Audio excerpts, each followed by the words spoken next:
નમસ્કાર, હું છું નંદની અને આજે આપણી સાથે જોડાયેલા છે ગીરના અંતરિયાળ વિસ્તારના ખેડૂત રામજીભાઈ. તો ચાલો આજે આપણે જાણીએ કે ખેડૂતના મુદ્દાઓ વિશે શું કહેવા માંગે છે.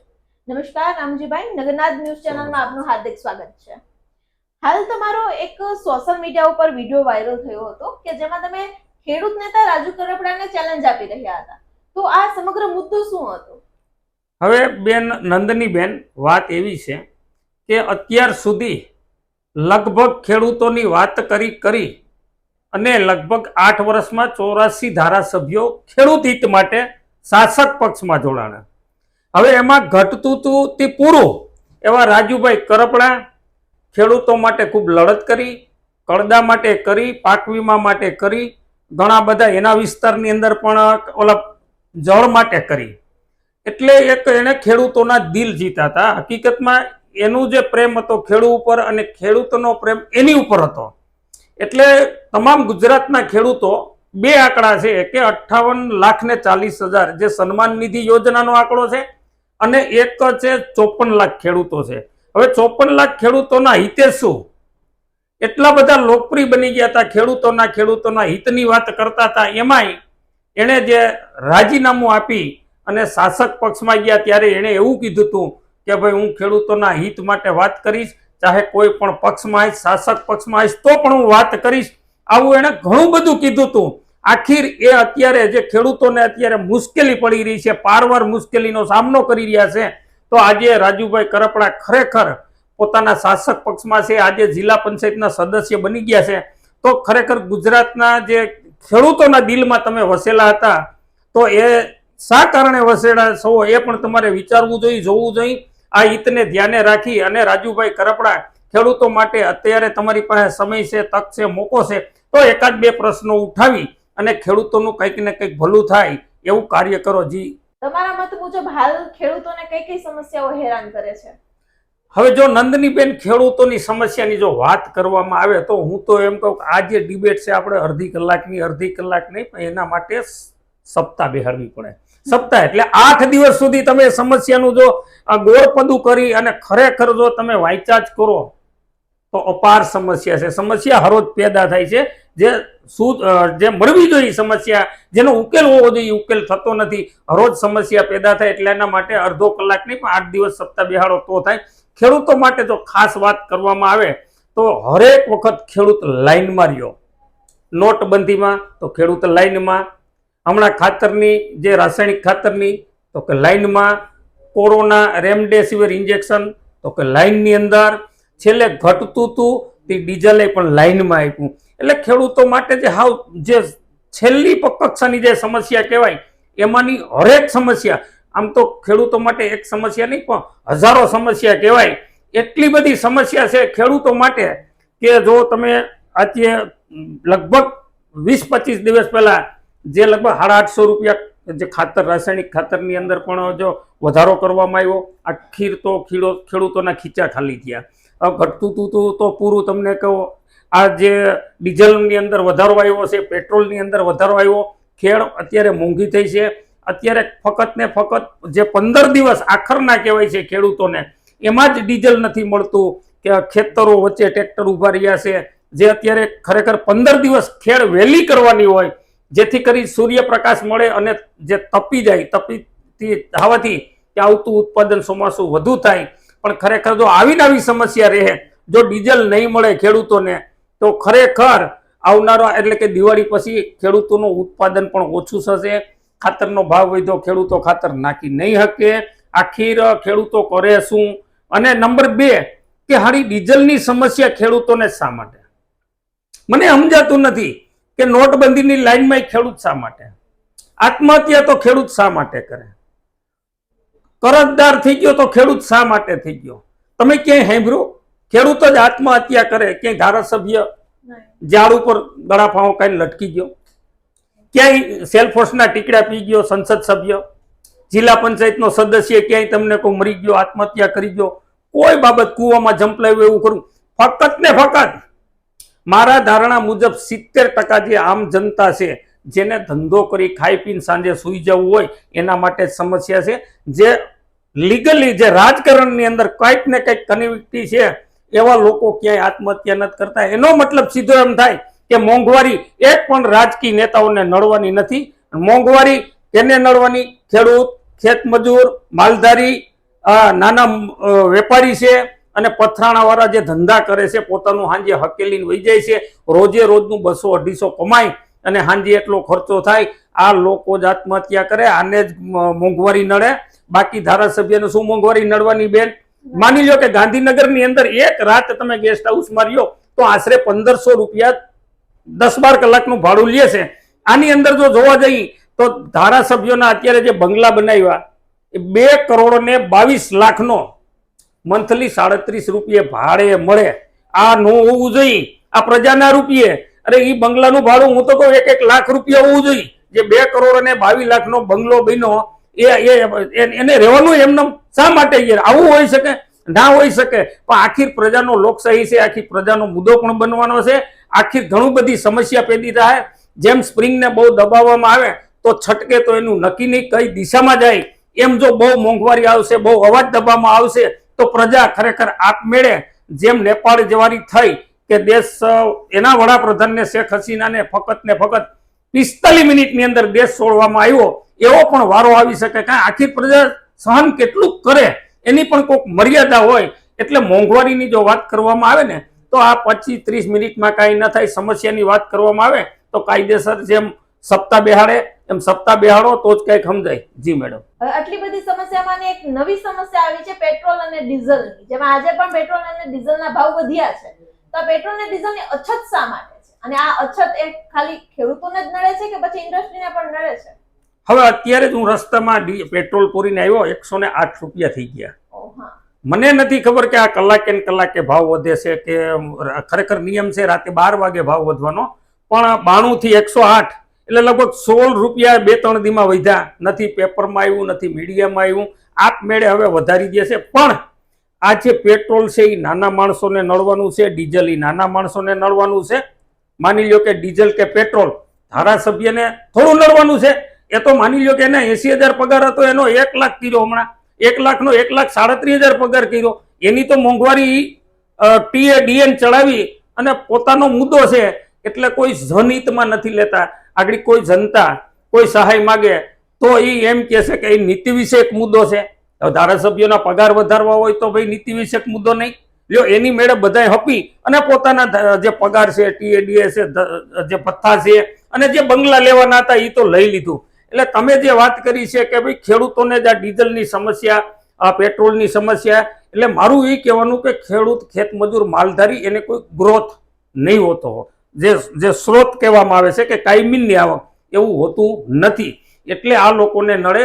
અને નેતાઓને તો એટલો પગાર છે, ગાડી છે, બંગલા છે, પ્લસ ભ્રષ્ટાચાર. જેટલો પગાર પ્લસ એટલો ભ્રષ્ટાચાર આ લોકો કરે એટલે એને મોંઘવારી કઈ નડવાની નથી. જે મોંઘવારી નડવાની છે મેં તમને કીધું 70% જનતાને નડવાની છે.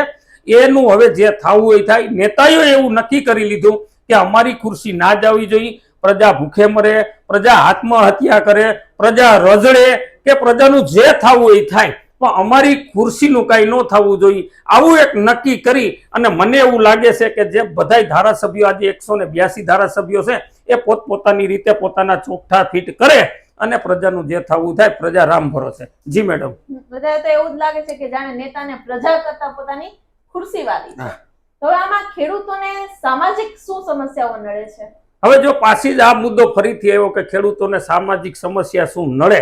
ખરેખર ખેડૂતો માટે તો એની સમસ્યા એટલી બધી છે કે સવારે ખેડૂતો ઉઠે એટલે સીધી નજરની અંદર સમસ્યા જ આવવાની છે. કોઈ સમસ્યા ના હોય એવું ના બને. માની લો કે મેં આજે મહિનો દી કમાતા કમાતા ખરેખર 2000 મેં ભેગા કર્યા, બચત થઈ, તો એ 1 તારીખે એ 2000 ની મોંઘવારી હોય. આખીર મારે તો કેના જેવું, જે અમારી ગામડાની કહેવત છે કે ઘાંચીનો બળદ આટો ફરીને ત્યાં ને ત્યાં, એટલે હું તો ત્યાં ને ત્યાં માની લો કે 1500-2000 બચે તો એટલી મોંઘવારી આવવાની છે. એટલે આ રીતનું અમારે જો કોઈ ખેડૂતોને છે બચત થતી નથી નામે ઠામે. કારણ કે જ્યાં કોઈ એમાં 50% કુદરતી છે અને 50% ખરેખર સરકારની પણ ભાગીદારી હોવી જોઈએ ખેડૂતમાં. ક્યારેક અતિવૃષ્ટિ, ક્યારેક અનાવૃષ્ટિ, ક્યારેક ઉત્પાદન થાય તો ભાવ ન હોય અને ભાવ હોય તો ઉત્પાદન ન થાય. એટલે આવી મડાગાંઠની અંદર ખરેખર સરકારે કાંઈક ને કાંઈક સુજલાવ કરવો જોઈએ. અને આ સુજલાવ ન થવાથી ખેડૂતોની સમસ્યા માની લ્યો કે કોઈ દીકરા દીકરીના લગ્ન કરવા છે, કોઈ દીકરીની હોસ્ટેલ ફી ભરવી છે, આવી લગભગ 40-50 હજાર રૂપિયા તો હરેક બાળકના થઈ ગયા છે. સ્કૂલ ફી આટલી બધી મોંઘવારી થઈ ગઈ છે કે જે 10-12 વીઘાનો ખેડૂત પોતાનું ગુજરાન ચલાવે કે પછી દીકરા દીકરી ભણાવે અથવા તો ઉંમર લાયક થયા પછી એના લગ્ન કરવા બહુ મોટી મોટી દિન પ્રતિદિન સમસ્યા મોટી થતી જાય છે. એટલે ખેડૂત કોઈ પાસેથી ઉછીના લે, કોઈ પાસેથી વ્યાજે લે અથવા તો કોઈ પાસેથી સરકારમાંથી લોન લે. આમ કરીને એને એવું થાય કે ભાઈ શિયાળું ના થયું તો ઉનાળું થાય, ને ઉનાળું ના થયું તો ચોમાસું થાય.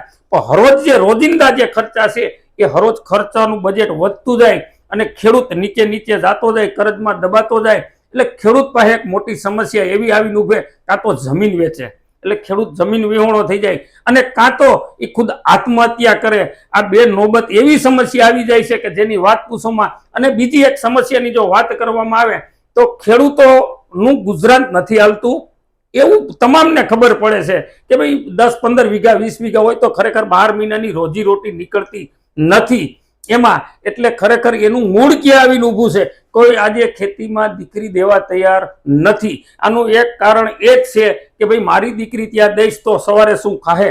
આવી મોટી સમસ્યા થઈ ગઈ.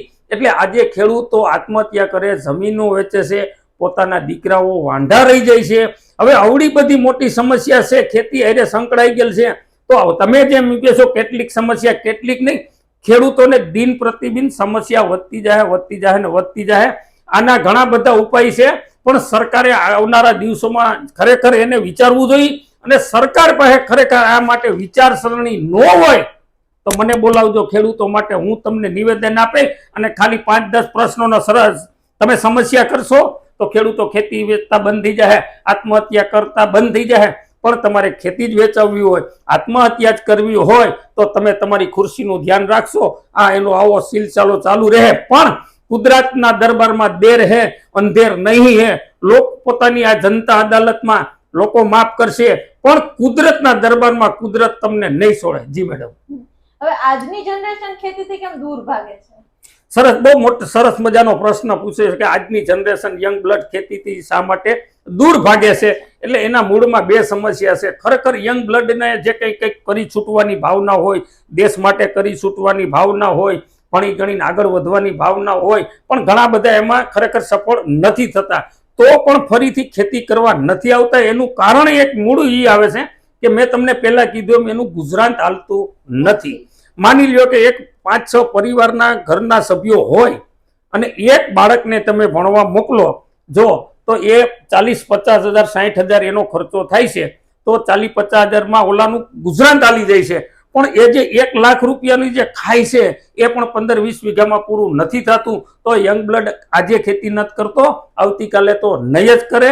અને યંગ બ્લડને બીજી પણ ટેન્શન હોય છે કે ભાઈ આમાં ખેતી કરશું તો મારા મેરેજ નહીં થાય, અને મેરેજ નહીં થાય તો મારી આબરૂ શું. ઘણી બધી આવી સમસ્યાઓ પર સરકારને આ સમસ્યાઓ ધ્યાનમાં ન આવે અને સરકાર પોતાના મદની અંદર સ્પષ્ટ બહુમતીથી સમજી અને પોતાના મદમાં હેલી જાય છે. ખરેખર નાની સમસ્યા જો ના મિટાવો તો એનું સ્વરૂપ મોટું થઈ જાય. આખીર સમસ્યા થઈ જાય. જી મેડમ. હવે સવાલ એ ઉભો થાય છે કે તમે એમ કહ્યું કે ખેડૂતો વ્યાજે પૈસા લઈને એના દીકરા કે દીકરીને ભણાવે છે.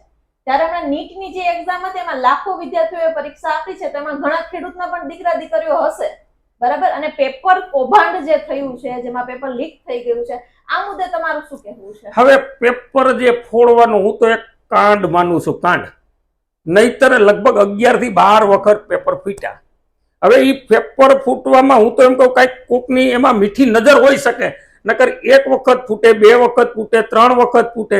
જે કંઈ પેપર ફોડનારા છે એને ખરેખર દાખલારૂપ જો સજા કરી હોત તો આજે આ પેપર ફૂટતા ના હોત. પણ આ જે સમસ્યા જે તમે કીધું નીટનું પેપર ફૂટ્યું, 10-12 ના ફૂટ્યા, ઘણી વખત જે કંઈ નોકરીના પેપર ફૂટે છે, આની અંદર હજારો લાખો વિદ્યાર્થીએ જે મહેનત કરી હોય, પરીક્ષાની તૈયારી કરી હોય, પોતાના જિંદગીના અમૂલ્ય કિંમતીના 2 વર્ષ મહેનત. હમણાં મેં મીડિયામાં જોયું એક બેને રડતા કીધું હતું કે મેં 2 વર્ષ ત્યાં નીટની તૈયારી કરતી હતી, મારી કિંમતી જિંદગીના 2 વર્ષ વયા ગયા. સરકારે આમાં ખરેખર વિચારવું જોઈએ. પેપર તો કોઈ દિવસ ફૂટવા જ નહીં. પેપર ફૂટવાથી શું થાય, જે યંગ બ્લડ છે પોતે હતાશ થઈ જાય.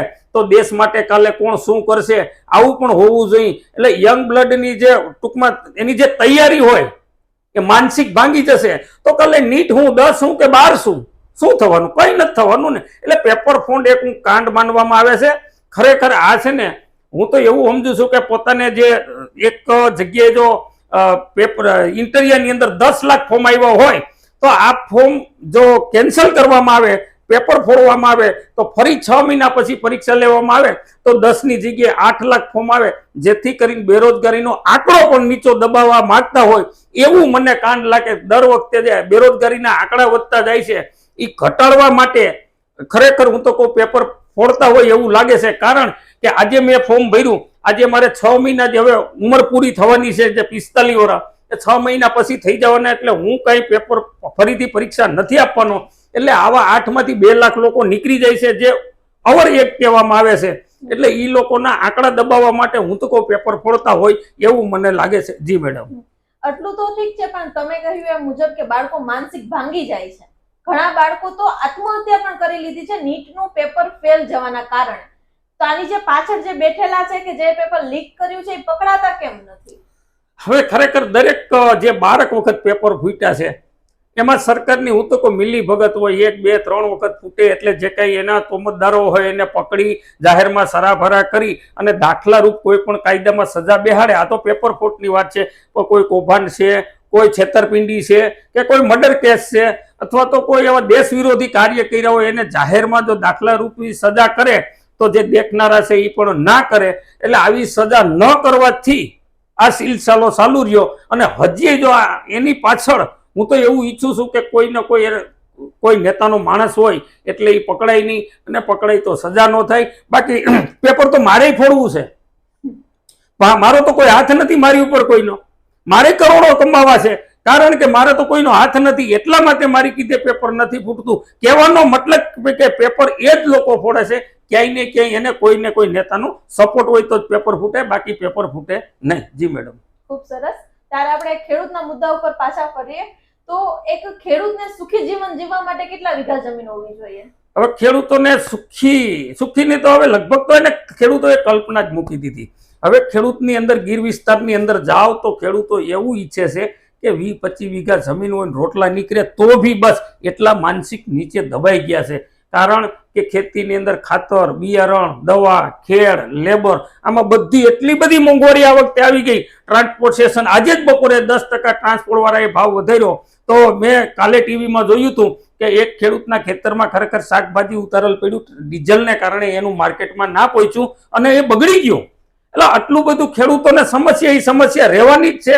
પણ આખર જે તમે કીધું એમ કે ખેડૂતોને સમસ્યા નડવાની છે, પણ આનું ખરેખર સરકારે કંઈક બહુ સારું એવું વિચારવું જોઈએ. અને જે 54 લાખ ગુજરાતનો ખેડૂત આટલી સમસ્યા જો ખરેખર પીડાતો હોય, આખા ગુજરાતને ખબર છે, તમામ વિભાગને ખબર છે, તોય કોઈ એવો તૈયાર થઈ નથી આવતો કે ખેડૂતો માટે ખરેખર આવું ના આવું કંઈક કરો. એટલે આવનારા દિવસોની અંદર ખરેખર કરવું જ પડશે. નહીતર મેં તમને કીધું એમ કદાચ નેપાળવાળી થતા પણ વાર ન લાગે અને બહુ આવી કાયદો ને વ્યવસ્થા મોંઘવારી જે ગૃહયુદ્ધને જે આવું વાતાવરણ આખું પેદા કરવામાં આવશે મોંઘવારીનું, તો ખરેખર નવનિર્માણ આંદોલન પાર્ટ 2 પણ ગુજરાતમાં થઈ શકે. હવે મને પ્રશ્ન એ ઉભો થાય છે કે સરકાર ખેડૂતને સહાય તો આપે છે તો પણ હંમેશા ખેડૂત હેરાન ને પરેશાન શું કામ રહે છે? ખેડૂત હંમેશા દુખી કેમ રહે છે? અને આ વખતે તો મુખ્યમંત્રીએ ઇતિહાસનું સૌથી મોટું પેકેજ જાહેર કર્યું છે, છતાં પણ ખેડૂત કેમ રોવે છે? હવે તમે કીધું કે ખેડૂતોને સહાય આપે છે છતાં ખેડૂત શા માટે રોવે છે?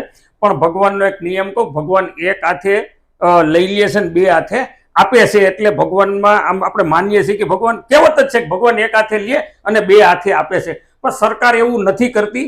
સરકાર એક હાથે આપે ને 10 હાથે ખેડૂતો પાસેથી લઈ લે છે. કે જેવા તમને કહી દઉં કે જીએસટી ના સ્વરૂપમાં લીધું, તમને કહું કે એમાં બિયારણ, ખાતર, દવા, ઉરિયા, આ ડીઝલ અને પેટ્રોલ અને જે કઈ ખેત ઓજારો છે, જે ટ્રેક્ટરો ખરીદવામાં જીએસટી છે, અસંખ્ય જગ્યાએથી લઈ લે છે. ટૂંકમાં જે ખરેખર ખેડૂત અજ્ઞાત હોવાથી એને ખબર નથી પડતી. અને જે કઈ લગભગ 24,000 રૂપિયા એવી માતબાર મામૂલી રકમ ખેડૂતોને આપી, એ કોઈ ભલું નથી, એ કોઈ ઇતિહાસ ઓલું છે નહીં. ખરેખર ખેડૂતોની એક જ વસ્તુ આ થઈ શકે કે સમસ્યા જો એનું નિવારણ કરવું હોય તો એક કૃષિ નિગમ આખું ઊભું કરવું પડે. નિગમ જેની ખરેખર જો એસસી એસટી ઓબીસી નિગમ છે, આદિજાતિ નિગમ છે, દિવ્યાંગ નિગમ છે, તો મારું એ કહેવાનું છે કે આજ દિન સુધી આ બધા કૃષિ મંત્રી રહ્યા તો કેમ કૃષિ નિગમ ઊભું ના કર્યું? કારણ કે કૃષિ નિગમ ઊભું કરે તો એક વિભાગ એના હાથમાંથી જતો રહે એવું મને લાગે છે. ખરેખર તો કૃષિ નિગમ કરે તો વળી કંઈક કલ્યાણ થવું હોય તો થાય.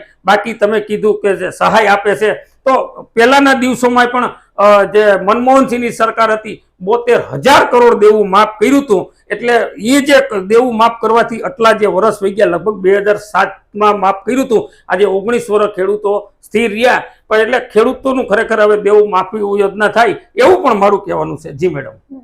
હવે ખેડૂતને અત્યારે જય જવાન ને જય કિસાન સાથે સરખાવ્યું છે, તો હવે આ જય કિસાનનો જે નારો છે એ ક્યારે સાર્થક થશે? હા, આ તો આઝાદી વખતનો જય જવાન જય કિસાન એક નારો હતો. ત્યારે આઝાદી મળી દેશને, ત્યારે સરદાર વલ્લભભાઈ પટેલ, ગાંધીજી, નીડર આઝાદ, સુભાષચંદ્ર બોઝ, ડોક્ટર આંબેડકર, આ તો બહુ પવિત્ર નેતા હતા. ત્યારે આઝાદી મળી ત્યારે એવો એક નારો થયો કે હવે આ દેશને કિસાન અને જવાનની જરૂર પડશે. કિસાનની એટલા માટે જરૂર પડશે કે દેશની અંદર જે લોકો વસવાટ કરે એ અનાજ પેદા કરી અને એના પેટ ભરશે, અને જવાનની એટલા માટે જરૂર છે કે જે બોર્ડર ઉપર પોતે આખી રાત જાગશે અને દેશને સુવા દેશે. એટલા માટે જય જવાન જય કિસાનનો નારો ત્યારના સમયમાં સાર્થક હતો. અને ત્યારે તમે પણ એક નારો ભૂલી ગયા, એ વખતમાં સત્યમેવ જયતે હતું, અત્યારે જૂઠમેવ જયતે થઈ ગયું છે. અને જય જવાન ને જય કિસાનની જગ્યાએ મર જવાન અને મર કિસાન થઈ ગયું છે. એટલે જે તમે કહો છો કે આ નારો સાર્થક ક્યારે બનશે? જ્યારે કોઈ સારા નેતા આવશે. મેં હમણાં જ કાલે જ મેં ડિબેટમાં જોયું હતું કે ભાજપના જે ઘનશ્યામભાઈ ગઢવી એવું કીધું હતું કે ખેડૂતો એટલા રોડ ઉપર છે, ડીઝલની લાઈનમાં છે, પેટ્રોલની લાઈનમાં છે. તો એણે એવું કીધું હતું કે હું ખેડૂતનો દીકરો છું. તમે જો ખેડૂતના દીકરા હો તો 45 ડિગ્રી તાપમાનની અંદર તમે કેર બોલીને આવો તો ખેડૂતના દીકરા કહેવાઓ. તમે 45 ડિગ્રી તાપમાનમાં દિવસે પાણી વાળો તો તમે ખેડૂતના દીકરા કહેવાઓ. તમે રાતે સિંહના મોઢામાં માથું નાખી વાહુપું કરો તો તમે ખેડૂતના દીકરા કહેવાઓ. તમે દિવસના અથવા રાતના પાણી વાળો, જે ઝેરી જનાવર છે એના મોઢામાં પગ નાખીને પાણી વાળો તો ખેડૂતના દીકરા કહેવાય. મેં આ ત્રીજી વખત આ કહું છું કે નેતાને નોકરિયાત એમ કહે છે કે અમે ખેડૂતના દીકરા છીએ, અમે ખેડૂતના દીકરા છીએ. તો આઝાદી મળી એને આજે 80 વર્ષ થઈ ગયા તો ખેડૂત આજ કેમ પીડાય છે? જો સરકાર એટલે કોણ ભાઈ? નેતાને નોકરિયાત જ સરકાર હલાવે.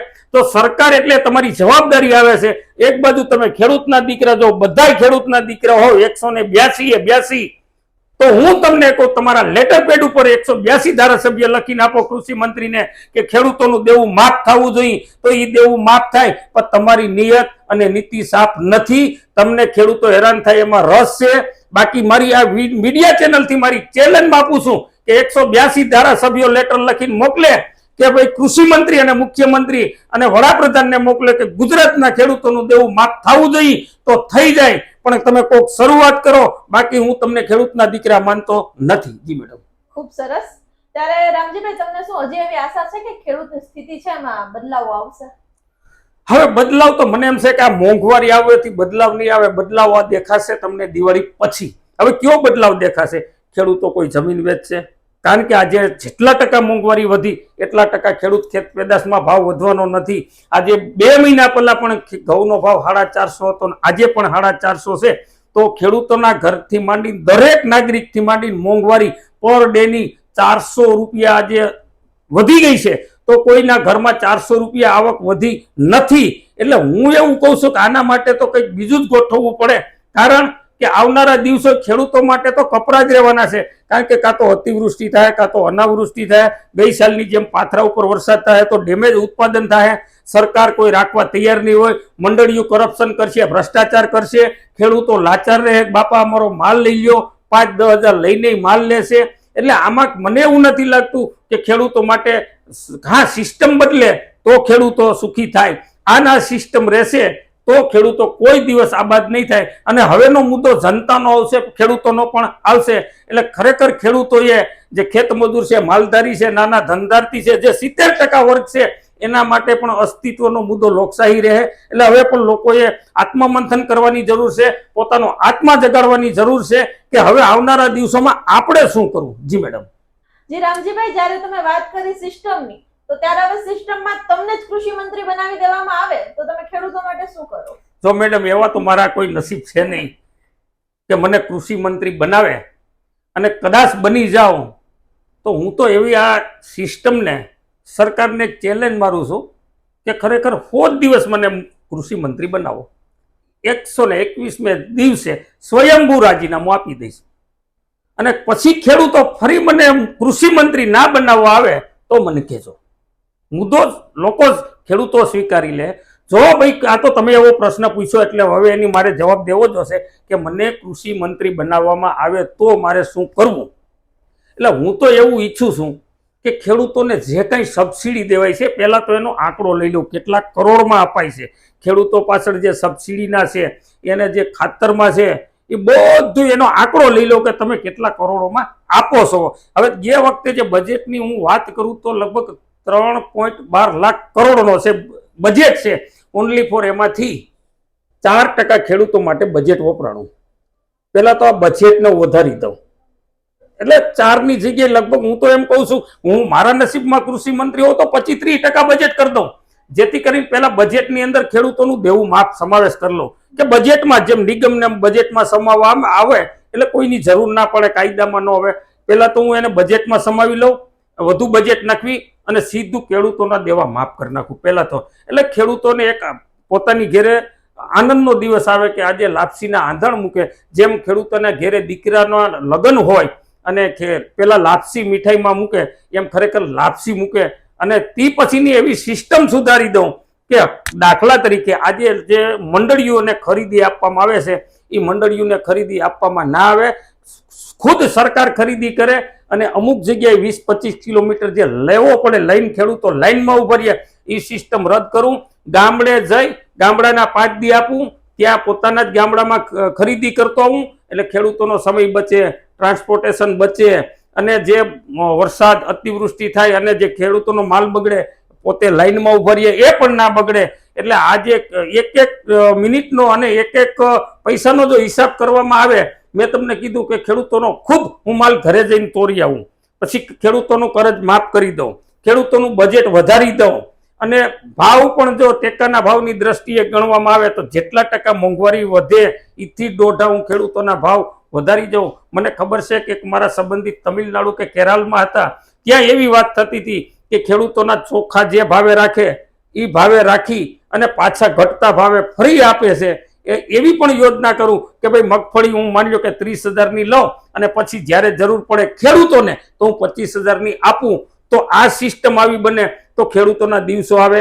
અને જે વચ્ચેના ભ્રષ્ટાચાર થાય છે, જે મંડળીઓ કરે છે, એ મંડળીઓને આપણે રદ કરી ખુદ સરકાર અથવા તો મંત્રી, તલાટી કે સરપંચોને આયોજન આપી એના દ્વારા ગામની ખરીદી ગામ કરે, એવું પણ આયોજન થઈ શકે. પણ સરકાર આમાં આપણા નસીબમાં હોય તો આવું બને. અને હજી નાની મોટી ઘણી બધી સમસ્યાઓ હોય તો હું ખેડૂતોની વચ્ચે જઈને કહું કે ભાઈ આ સમસ્યા કેમ ઉકેલ આવશે તમારી, એવું પણ કહી અને ખેડૂતો માની લો કે જે યુઝ કરે એને સમસ્યાની ખબર હોય, એની જેમ ખેડૂતોની સમસ્યા હોય અને કઈ રીતે મટે એ પણ હું એની જોડે બેસી અને ચર્ચા કરી. અને લગભગ જો મને કૃષિ મંત્રી બનાવવામાં આવે 100 દિવસ તો ગુજરાતનો એક પણ ખેડૂત આત્મહત્યા ના કરે, એક પણ ખેડૂત જમીન ના વેચે.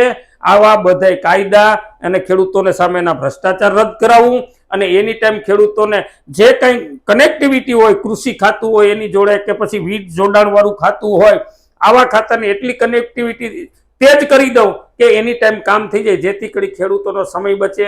જેથી કરીને સમય બચે તો પોતે કામ કરી શકે, ખર્ચો બચે અને પોતાને લાભ મળે ભ્રષ્ટાચાર વિના. એવા ઘણા બધા આયોજન કરી અને ખેડૂતોને 100% આબાદ કરી દઉં. જી મેડમ.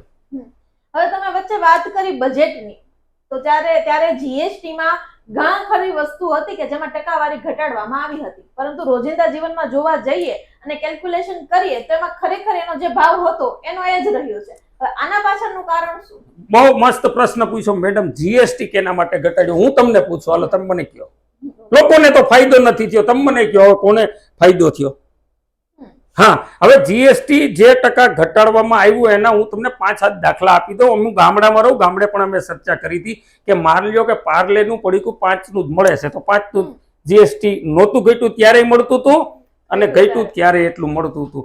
એટલે આમ જનતાને એકેય પ્રકારનું જીએસટી થી ફાયદો થયો નથી. ફાયદો થયો ઓનલી ફોર પ્રોડક્શન વાળાને અથવા તો જે સેલ્સ ડિસ્ટ્રીબ્યુટર હોય એને ફાયદો થયો. બાકી તો હું તમને એમ કહું બાલાજી વેફરનું પડી કે હું તો એમ કહું કે 4.5 નું થઈ જવું જોઈએ જીએસટી ઘટ્યું તો અમુક જે પેટ્રોલ ડીઝલ તો એમાં છે નહીં. માની લો કે બીજા જે કઈ અસંખ્ય રોજિંદી છે ખાંડ ચોખા ઘઉં આવું બધું હું એમ કહું જીએસટી ઘટવાથી કપડામાં બૂટમાં મોજામાં જે કંઈ ઘટવા જોઈએ પણ એ કોઈ સીધો જનતાને લાભ થયો નથી. એના મેં તમને દાખલા આપ્યા કે પાર્લેનું પડીકામાં ભાવ નથી ઘટ્યો, બાલાજી વેફરમાં ભાવ નથી ઘટ્યો, કે નથી અગરબત્તીના પડીકામાં ભાવ ઘટ્યો, કે નથી શ્રીફળમાં ઘટ્યો. એ 50 નું મળે 10 નું જ મળે. તમામ વસ્તુ જીએસટી ઘટવાથી જનતાને કોઈ ફાયદો નથી. ઉપલાના જે કંપનીઓને સાચવવાનું હોય એવું મને લાગે છે કે જીએસટી કંપની માટે ઘટાડવામાં આવ્યું. જી મેડમ. હવે વચ્ચે તમે વાત કરી કે પેટ્રોલ ડીઝલનો જે ભાવ છે એ કોઈ નેતાઓને નથી નડતો અથવા તો કે એને અછત નથી પેટ્રોલ ને ડીઝલની. ત્યારે આમ આદમી પાર્ટીના નેતા ગોપાલ ઇટાલિયા અને કોંગ્રેસના નેતા કરસનદાસ બાબુ ભાદરકા આજે બળદગાડું લઈને ગોપાલ ઇટાલિયા ઊંટ ગાડી લઈને જ્યારે જુનાગઢમાં આવતા હતા, તો એના વિશે તમારું શું કહેવું છે કે એને શું પેટ્રોલ ને ડીઝલ નથી નડ્યું? ખરેખર સારું કહેવાય કે આ બે નેતા એક વિરોધ પક્ષ તરીકે ખરેખર જે આ મેં તમને કીધું કે 156 ધારાસભ્યો હતા અને વધારાની ખરીદી કરી અને લગભગ 62-63 પુગાડ્યું. એનો મતલબ હું એવું ઈચ્છું છું કે પહેલા તો ભાજપના નેતા કામ જ નહીં કરતા હોય, નકર આ ખરીદી ન કરવી જોઈએ. અને જો આટલી બધી ખરીદી કરવાનો મતલબ શું? પહેલા તો સ્પષ્ટ બહુમતી તો હતી, તો ખરીદી કરવાનું શું કારણ?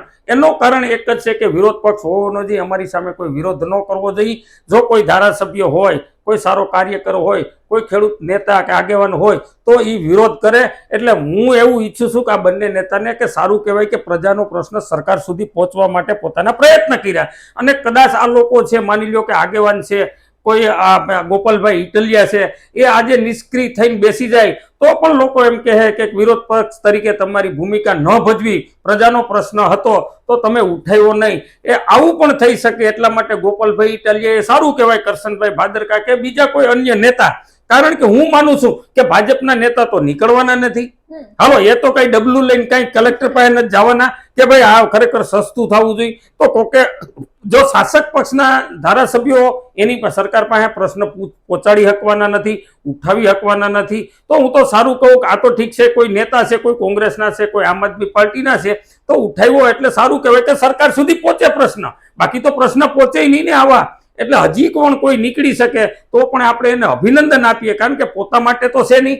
માની લો કે ગોપાલ ઇટાલિયન કરશન ભાદરકા નીકળ્યા તો એ કોઈ 2 કરોડ 22 લાખનો બંગલો 37 રૂપિયામાં ભાડે લેવા માટે નથી રજૂઆત કરવા નીકળ્યા. ઓનલી ફોર એવું નીકળ્યા કે ભાઈ ખેડૂતોને ડીઝલ આપો, અત્યારે આખરનો સમય છે તો ખેડૂતોની પોતાની ખેતી હચવાઈ જાય. માની લો કે 5-15 દીમાં વરસાદ થયો તો ખેતી કરલ નહીં હોય, ટ્રેક્ટરથી જે વાવણી કરવાની હોય તો ડીઝલ નહીં હોય તો ખેડૂતો કરશે શું? આ ખેડૂતોની વેદના સમજી આ લોકો જે નીકળ્યા પોતાની રજૂઆત કરવા બળદગાડું લઈને, ઊંટ ગાડી લઈ, હું તો એને આભાર વ્યક્ત કરું કે ખરેખર આવું હોવું જોઈએ લોકશાહીમાં.